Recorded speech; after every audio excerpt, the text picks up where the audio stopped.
Gidba maħmuġa oħra fil-konfront ta' tfal tal-Prim Ministru Joseph Muscat li għal darb'oħra reġgħu spiċċaw fil-mira ta' attakki li ma jitwemnux. L-aħħar xnija dwar uliet il-Prim Ministru Joseph Muscat xerrida d-deputat nazzjonalista Jason Azzopardi. Il-fabrikazzjoni oriġinat fuq Twitter fuq account anonimu bl-isem Jeswi Defni. Fi tweet isiru referenzi ċari u diretti għal Prim Ministru b'tifsira ta' xemx u stilla għall-ismijiet ta' wliedu. Tissemma wkoll il-kumpanija E-Grant li għarxu sħaħ dan il-grupp allega li kienet tal-familja tal-Prim Ministru biex imbagħad kienu mgidba minn inkjesta maġisterjali. F'din l-aħħar gidba qed ikun ivvintat li uliet il-Prim Ministru se jintbagħtu Stonyhurst College f'Lancashire l-Ingilterra.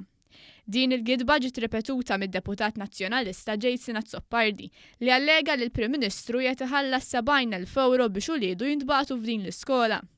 Kelliem għall-uffiċċju tal-Prim Ministru ċaħat li tfal tal-familja Muscat qegħdin jirċievu l-edukazzjoni barra minn Malta u sejjaħ din il-gidba bħala gidba maħmuġa. Mal-Independent il-kelliem qal li tfal tal-Prim Ministru la bidlu u lanqas se jbidlu l-iskola. Sostna li ma jitwemnux kif politiċi nazzjonalisti jirrepetu din il-gidba bla ma jiċċekkjaw il-fatti. Dawn il-politiċi nazzjonalisti huma l-istess nies li kienu parti minn kampanja kontra l-familja tal-Prim Ministru, iżda ġiet ippruvata li kienet falsa. Dan b'referenza għal gidba E-Grant meta ġie allegat li hija ta' Mart il-Prim Ministru.